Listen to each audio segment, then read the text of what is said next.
Hello friends, welcome to educational Mandir. Friends, आज की video में हम यूजीसी नेट हिस्ट्री का दिसंबर 2007 का क्वेश्चन पेपर सॉल्व करेंगे। तो चलिए शुरू करते हैं। निम्नलिखित गद्यांश का अध्ययन कीजिए और अपनी अक्षमता के आधार पर दिए हुए प्रश्नों के उत्तर दीजिए। पहला क्वेश्चन है, किस देश ने भारतीय विचारों को पूर्णतया नहीं ग्रहण किया? दक्षिण पूर्व एशिया, तिब्बत, जापान, चीन। तो चीन ने जो है वो भारतीय विचारों को पूर्णतया ग्रहण नहीं किया। भारतीय सभ्यता और संस्कृति के जो कुछ विशिष्ट तत्व हैं उनको एशियाई देशों ने हुबहू अपनाया, परंतु चीन ने जो है वो उनको पूर्णतया ग्रहण नहीं किया, बल्कि उन्हें अपनी आवश्यकता अनुसार संशोधित करके जो है वो आत्मसात किया था। अगला है, भारतीय सांस्कृतिक प्रभाव चीन में कैसे फैला? मध्य एशिया से चीन को मौर्य काल में बौद्ध धर्म द्वारा हान साम्राज्य के कारण। तो ये फैला था मध्य एशिया से चीन को। Option A. जो चीन और भारतीय संस्कृति का प्रभाव जो है वो मध्य एशिया के प्रभाव से हुआ, क्योंकि भारत और चीन के बीच जो है वो प्रत्यक्षतः हिमालय पर्वतमाला के कारण इन दोनों देशों के बीच सीधा संपर्क जो है वो मुश्किल था। तो मध्य एशिया से अफगानिस्तान और आधुनिक उज्बेकिस्तान और ताजिकिस्तान के मार्ग से होकर चीन पहुंचना काफ़ी सरल था, और आगे चलकर यही मार्ग जो है वो सिल्क रूट के नाम से जाना गया था। अगला क्वेश्चन है, एसेनीज का यहूदी संप्रदाय ने भारत से ग्रहण किया। गणित में दशमलव प्रणाली, शतरंज का खेल, खाद्य अनाज और यति जीवन। तो यति जीवन का जो है वो यहूदी संप्रदाय ने भारत से ग्रहण किया था। यति जीवन में क्या होता है कि यति जीवन का दर्शन जो है वो इसमें बौद्ध धर्म की करुणा, त्याग, मानवता और वैराग्य जो है वो शामिल हैं। अगला है, पश्चिमी विश्व में भारतीय प्रभाव ने किस प्रकार प्रवेश किया? भारत तथा यूनानी जगत के संपर्क से भारतीय भिक्षुओं द्वारा, भारतीय व्यापारियों द्वारा, घुमंतू लोगों द्वारा। तो भारत में प्रवेश किया था भारत तथा यूनानी जगत के संपर्क से। Option A.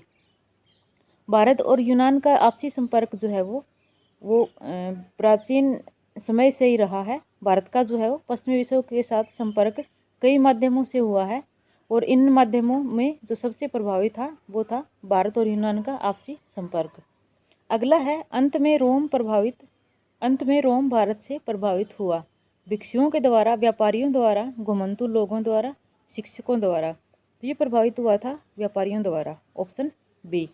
रोम का जो है वो भारत से प्रत्यक्ष संपर्क मूलतः व्यापारियों द्वारा ही हुआ था, और प्राचीन काल से ही भारत और रोम का व्यापारिक संबंध रहा है, और ईसाई धर्म के विस्तार के समय तो यह संपर्क जो है वो अत्यंत दृढ़ था। अगला है, निम्नांकित किस प्रागैतिहासिक स्थल से धान की जंगली तथा खेती की जाने वाली प्रकार के प्रमाण प्राप्त हुए हैं? बेलन, बागोर, आदमगढ़, बुर्जहोम। तो ये प्राप्त हुए हैं बेलन से। Option A. उत्तर प्रदेश की बेलन घाटी के कोल्डी हवा से जो है वो प्रागैतिहासिक जो स्थान जो है ये बेलन, यहाँ से दोनों ही प्रकार के जो कि वन्य और कृषिजन्य दोनों ही प्रकार के चावल मिलने का विवरण प्राप्त होता है। बेलन घाटी जो है वो नवपाषाण काल का मुख्य स्थल रहा है, और यहाँ के उत्खनन की महत्वपूर्ण खोज जो है वो पालतू तथा जंगली प्रकार के चावल का उत्पादन है। और चावल की कृषि का यह भारत में ही नहीं बल्कि समूचे विश्व में सबसे प्राचीनतम साक्ष्य है, जो कि लगभग 7000 ईसा पूर्व का है। अगला है, नवपाषाण क्रांति की मुख्य उपलब्धि क्या है? पशुपालन, कृषि, घुमंतू जीवन, चित्रकला। तो कृषि जो है वो नवपाषाण क्रांति की मुख्य उपलब्धि है। नवपाषाणकालीन क्रांति की मुख्य उपलब्धि कृषि है, और कृषि व्यवस्था की शुरुआत जो है वो इस युग के मैदानी क्षेत्रों में स्थायी जीवन की शुरुआत हुई, और इसी के परिणाम स्वरूप कृषि जीवन का सूत्रपात हुआ। अगला है, निम्नलिखित कथनों पर विचार कीजिए। ऋग्वैदिक काल में एक छत्र राजा जो है वो एक छत्र सम्राट था। तो ये जो कथन है वो सही नहीं है। ऋग्वैदिक काल में राजा एक छत्र सम्राट नहीं था, और ना ही उस वक्त राजा का पद जो है वो वंशानुगत था। अगला है, ऋग्वैदिक युग में सामंतवाद का जन्म हुआ। ये कथन भी गलत है। उस समय जो है वो सामंतवाद का तो कोई नामो निशान भी नहीं था। अगला है, ऋग्वैदिक काल में पुरोहित सबसे महत्वपूर्ण पदाधिकारी था। ये कथन जो है वो बिल्कुल सही है। तो इसका जो आंसर होगा वो होगा ऑप्शन डी, केवल 3 सही है। अगला है, नीचे 2 वक्तव्य दिए हैं, कथन और कारण। कथन ए, बौद्ध धर्म में मध्यम मार्ग की अवधारणा मानव जीवन के समस्त दुख को समाप्त करने वाली है। जो कि बिल्कुल सही है। कारण आर, यह अतिवादी विचार को समाप्त करती है, ये भी सही है। तो इस तरह से जो इसका आंसर है वो ऑप्शन बी, ए आर सही है, बी तो नहीं है इसका, दोनों ही सही है। तो ऑप्शन सी इसका सही उत्तर है, ए तथा आर दोनों ही सही हैं। अगला क्वेश्चन है, बौद्ध धर्म में उपावस्त अर्थात उपोस्त क्या था? पूर्णिमा एवं अमावस्या की संध्या पर बौद्ध भिक्षुओं के समागम में भिक्षुओं द्वारा की गई स्वीकारोक्ति, नवागत बौद्ध भिक्षुओं की शपथ, वर्षा काल में विहारों में निवास, भिक्षुओं द्वारा दंड स्वरूप किया गया उपवास। तो उपोषित जो था वो था पूर्णिमा एवं अमावस्या की संध्या पर बौद्ध भिक्षुओं के समागम में भिक्षुओं द्वारा की गई स्वीकृति, ऑप्शन ए। नागार्जुनी पर्वत पर शैल गुहाओं का उत्खनन किसने करवाया? चंद्रगुप्त मौर्य, अशोक, दशरथ, संप्रति। तो दशरथ ने जो है वो नागार्जुनी पर्वत पर शैल गुहाओं का उत्खनन करवाया था।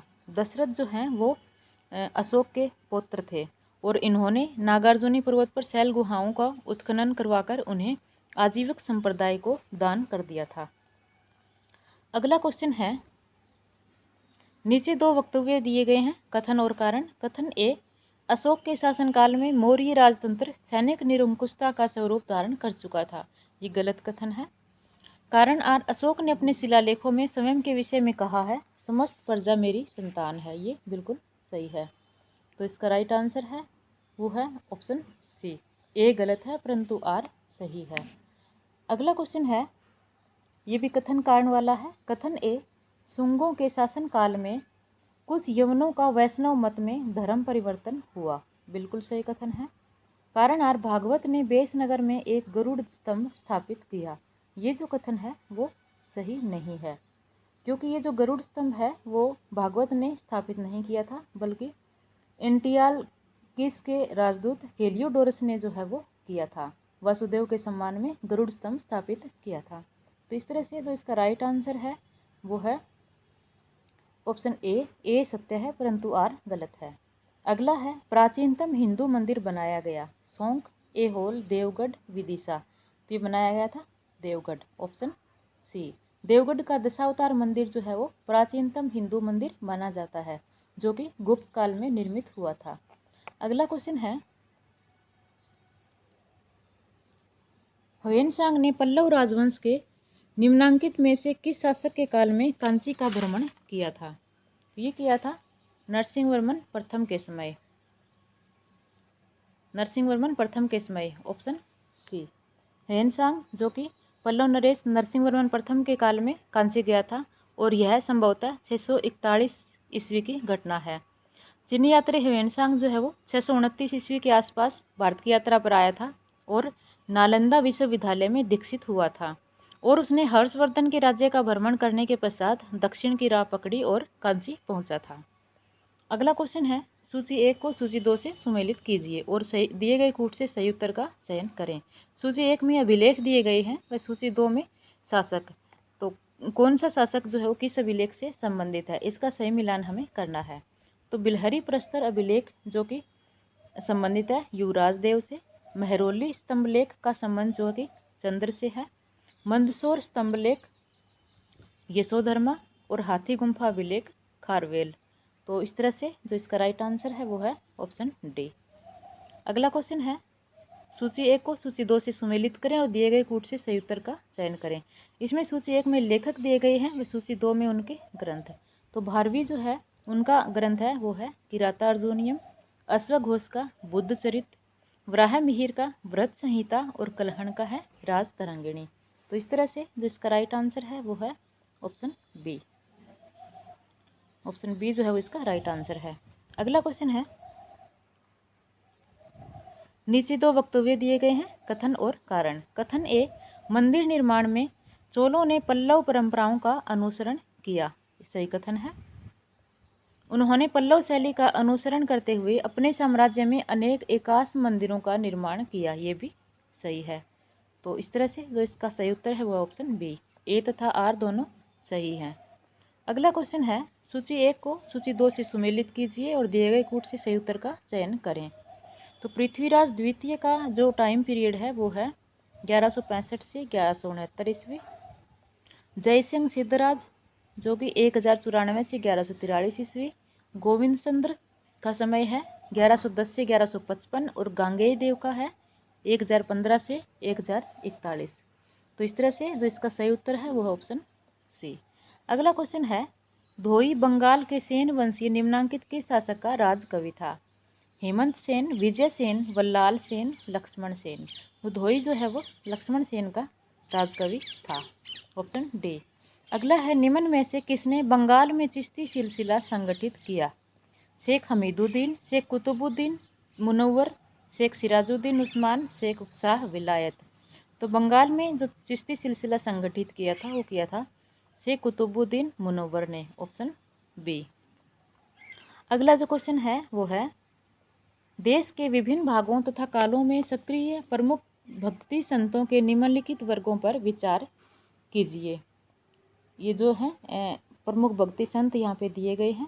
महाराष्ट्र के वारकरी संत, कर्नाटक के वीर शैव संत, तमिल देश के अलवार एवं नयनार संत और राजस्थान के दादोपंथी। तो निम्नलिखित में से कौन सी श्रृंखला काल क्रम के अनुसार सही है? इनका सही क्रम हमें देखना है। तो इसमें जो सबसे पहले है वो है तमिल देश के अलवार एवं नयनार संत। उसके बाद दूसरे नंबर पे जो है वो कर्नाटक के वीर शैव संत। अगला है महाराष्ट्र के वारकरी संत और फिर जो है राजस्थान के दादोपंथी। तो इस तरह से जो ऑप्शन डी है वो इसका राइट आंसर हो जाएगा। अगला है, अमीर खुसरो द्वारा लिखित मिफ्ताह उल फुतूह वर्णन करती है बुगरा खां एवं कैकुबाद का मिलन, जलालुद्दीन खिलजी के सैनिक अभियान, अलाउद्दीन खिलजी की गुजरात विजय और मुबारक शाह के काल के सैनिक अभियान। तो मिफ्ताह उल फुतूह में जो है वर्णन है वो है ऑप्शन बी, जलालुद्दीन खिलजी के सैनिक अभियानों का। इसके अलावा इसमें जो है वो मलिक छज्जू के विद्रोह का भी वर्णन मिलता है। अगला है, किस दिल्ली सुल्तान के कार्यकाल में उत्तर पश्चिम में मंगोलों के हमले सबसे अधिक भयावह हो गए थे? बलबन, जलालुद्दीन खिलजी, अलाउद्दीन खिलजी, मोहम्मद बिन तुगलक। तो अलाउद्दीन खिलजी के समय में जो है वो ये मंगोलों ने सबसे ज़्यादा हमले भारत पर किए थे। अगला क्वेश्चन है, निम्नलिखित में से किसने दिल्ली को इस्लामिक पुरों का सबसे बड़ा नगर कहा है? Alberuni, Amir Khusro, Ibn Battuta, Shams Siraj, Afif. तो दिल्ली को जो है वो इस्लामिक पुरों का सबसे बड़ा शहर कहा है वो कहा है इब्न बतूता ने, ऑप्शन सी। इब्न बतूता जो कि अफ्रीकी यात्री था और मोहम्मद बिन तुगलक के काल में दिल्ली आया था। तुगलक ने इसे दिल्ली का काजी नियुक्त किया और आगे 1342 ईस्वी में सुल्तान का राजदूत बनाकर चीन भेजा था। और इब्न बतूता ने अपनी यात्रा का विवरण रेहला नाम से संग्रहित किया है। अगला क्वेश्चन है, नीचे दो वक्तव्य दिए गए हैं, एक को कथन ए और दूसरे को कारण आर कहा गया है। कथन ए, बहमनी राज्य के प्रारंभिक समय से ही विदेशियों का राज्य की राजनीति में अत्यधिक प्रभाव था, ये सही कथन है। कारण आर, बहमन शाह को दक्कनियों पर विश्वास नहीं था, ये कथन जो है वो सही नहीं है। तो इस तरह से जो ऑप्शन सी जो है इसका सही उत्तर है। ए सही है परंतु आर गलत है। अगला जो क्वेश्चन है वो है, विजयनगर की यात्रा करने वाले निम्नांकित विदेशियों में से किसने सहगमन अर्थात सती प्रथा का विवरण दिया है?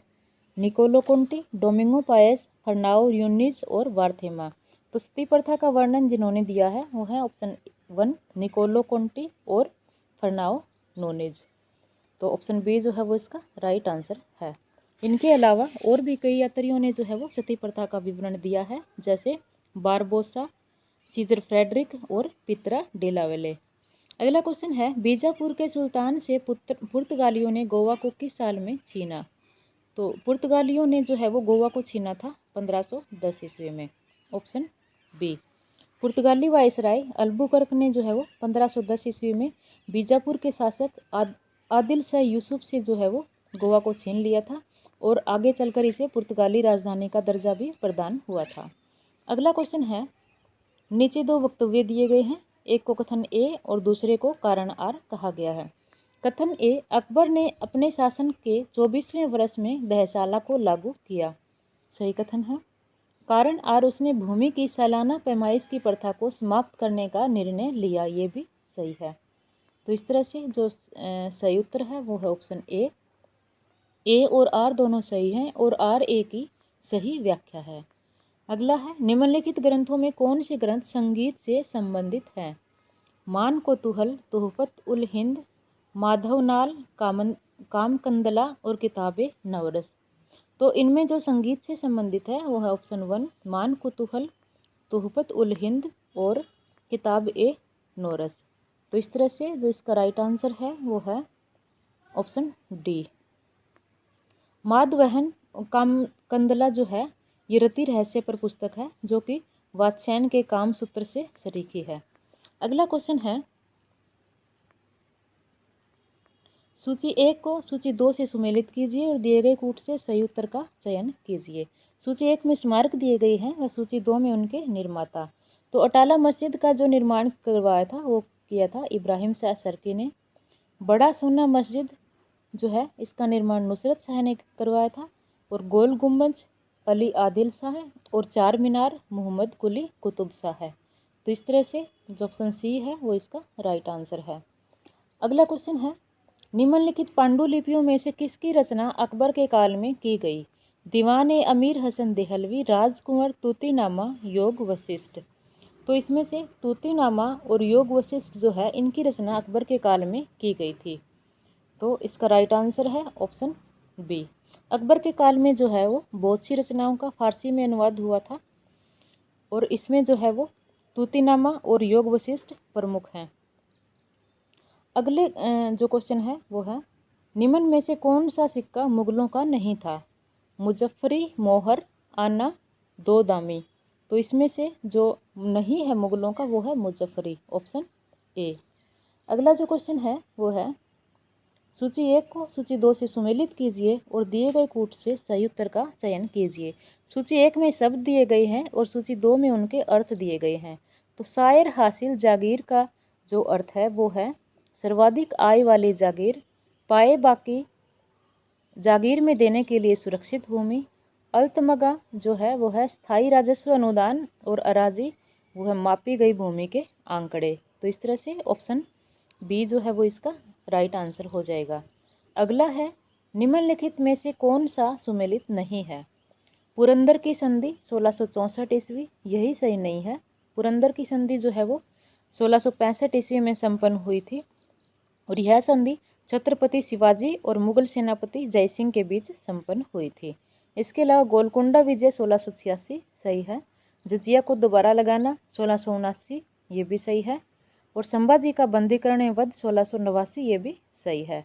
तो ऑप्शन ए जो है वो इसका राइट आंसर है। हिंदू कॉलेज की 1817 में स्थापना कलकत्ता में किसने की थी?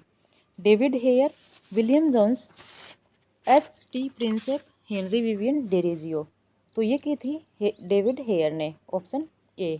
1817 में जो है वो कलकत्ता में हिंदू कॉलेज की स्थापना डेविड हेयर ने जो है वो राजा राम मोहन राय और सर हाइड ईस्ट के सहयोग से की थी और आगे चलकर जो है वो इसे हिंदू कॉलेज प्रेसिडेंसी जो हिंदू कॉलेज है वो प्रेसिडेंसी कॉलेज बना था। अगला है, गारंटी पद्धति के अधीन जो ब्रिटिश कंपनियां रेलवे में निवेश करेंगी उन्हें आश्वासित लाभांश का वादा किया गया था। वो किया गया था 5% का, ऑप्शन बी। अगला क्वेश्चन है, 1880 में भारत सरकार ने अकाल आयोग का गठन किसके अधीन किया था? HT. Prinsep, H Wilson, sir John Strachey, sir John Macpherson. तो ये किया गया था sir John Strachey, option C. 1880 में स्ट्रेची की अध्यक्षता में जो है वो अकाल आयोग का गठन किया गया। 1876 में दक्कन में पड़े भीषण अकाल के बाद जो है वो इसका गठन किया गया था और इस अकाल आयोग के तहत जो है वो अकाल को स्थापित करने का प्रयास किया गया था। अगला क्वेश्चन है, मौलाना अब्दुल बारी का संबंध रहा है? अलीगढ़ स्कूल, देवबंद मदरसा, फिरंगी महल, नदवतुल उलेमा। तो मौलाना अब्दुल बारी का संबंध जो है वो रहा है फिरंगी महल से, ऑप्शन सी। अगला जो क्वेश्चन है वो है, आगा खां के नेतृत्व में मांग पत्र किसने लिखा था जो अक्टूबर 1906 में लॉर्ड मिंटो को शिमला में प्रस्तुत किया गया? आगा खां, सैयद हुसैन बिलग्रामी, एम.ए. जिन्ना, मोहिसुनुल मुल्क। तो ये लिखा गया था, ये मोहिसुनुल मुल्क के ने लिखा था, ऑप्शन डी। मुस्लिम हितों से संबंध जो मांग पत्र था इसमें मुस्लिमों को विधायिका में आरक्षण की मांग की गई थी, जो कि आगा खां के नेतृत्व में मोहिसुनुल मुल्क खां ने तैयार किया था। और इसी मांग पत्र के आधार पर जो है वो 1909 के मार्ले मिंटो सुधारों में मुसलमानों के लिए पृथक निर्वाचक मंडल की स्थापना की गई थी। एका आंदोलन का प्रारंभ किया गया था। हरदोई और बाराबंकी इत्यादि के किसानों ने, बंगाल के क्रांतिकारी आतंकवादियों ने, दक्षिण भारत के श्रमिकों ने, अवध के जमींदारों ने। तो एका आंदोलन जो है वो प्रारंभ किया था हरदोई और बाराबंकी इत्यादि के किसानों ने। अगला क्वेश्चन है, भारतीय समाज के किस पहलू को प्रेमचंद ने अपने उपन्यास निर्मला में रेखांकित किया है? भूस्वामियों और कृषकों के मध्य वर्ग संघर्ष, एक नवयुवती के वृद्ध विधुर के साथ विवाह और दहेज के बारे में, मध्य वर्ग के जीवन और समाज में व्याप्त वैश्यावृत्ति समस्या के बारे में, और यूरोपियनों द्वारा रंग भेद के बारे में। तो ये जो प्रेमचंद का उपन्यास निर्मला है, उपन्यास निर्मला में प्रेमचंद ने जिस समस्या को रेखांकित किया है वो है मध्य वर्ग के जीवन और समाज में व्याप्त वैश्यावृत्ति की समस्या के बारे में, ऑप्शन सी। इसके अलावा जो एक नवयुवती के वृद्ध विधुर के साथ विवाह और दहेज के बारे में है, इसका वर्णन जो है वो उसने सेवा सदन में किया है। और भारतीय भूस्वामियों और कृषकों के मध्य वर्ग संघर्ष जो है वो, इसका वर्णन उन्होंने किया है गोदान में, अपने उपन्यास गोदान में। अगला क्वेश्चन है, अखिल भारतीय किसान सभा के प्रथम अधिवेशन की अध्यक्षता किया था? NG रंगा, नरेंद्र देव, सहजानंद सरस्वती, राघव दास। तो इसकी अध्यक्षता की थी सहजानंद सरस्वती ने, ऑप्शन सी। भारतीय राष्ट्रीय कांग्रेस के मूल अधिकारों के बारे में एक प्रस्ताव पास किया? लखनऊ अधिवेशन, मद्रास अधिवेशन, लाहौर अधिवेशन, कराची अधिवेशन। तो मूल अधिकारों के बारे में जो प्रस्ताव पास किया था वो किया था कराची अधिवेशन 1931 में, और इस अधिवेशन की अध्यक्षता जो है वो वल्लभ भाई पटेल ने की थी। अगला जो क्वेश्चन है वो है, सूची 1 में दिए गए व्यक्तियों को सूची 2 में दिए गए षड्यंत्र केस से सुमेलित कर सही उत्तर का दिए गए कूट से सही चयन कीजिए। तो अशफाकुल्ला खान का जो संबंध था वो था किस केस से था? ये था काकोरी केस से। प्रफुल्ल चाकी जो था वो था 1908 की मुजफ्फर बम कांड से। सुखदेव लाहौर षड्यंत्र केस से, और गणेश घोष चिटगांग अरमनी केस से। तो इस तरह से जो इसका राइट आंसर है वो ऑप्शन सी। अगला क्वेश्चन है, सामान्य इच्छा के सिद्धांत को किसने प्रतिपादित किया था? Montesquieu, Karl Marx, Rousseau, Voltaire. तो सामान्य इच्छा के सिद्धांत को प्रतिपादित किया था रूसो ने, option C. Imperialism is the highest stage of capitalism नामक पुस्तक का किसने लिखा था? ये पुस्तक लिखी थी V.I. लेनिन ने, ऑप्शन बी जो है वो इसका राइट आंसर है। कौन देश 16वीं शताब्दी में एक राष्ट्र राज्य के रूप में नहीं विकसित हो सका था? तो 16वीं शताब्दी में जो राष्ट्र राज्य में विकसित नहीं हो सका था वो था इटली, ऑप्शन सी। रंग भेद नीति किसने अपनाई थी? तो रंग भेद नीति जो है वो दक्षिण अफ्रीका ने अपनाई थी। अगला क्वेश्चन है, पुनर्जागरण कालीन चित्रों जिन्हें लास्ट सपर और मोनालिसा के नाम से जाना जाता है, प्रसिद्ध कृतियां बनाई थी? तो ये कृतियां बनाई थी लियोनार्दो दा विंची ने, ऑप्शन बी। तो इसी के साथ जो है हमारा आज का पेपर कंप्लीट होता है। धन्यवाद।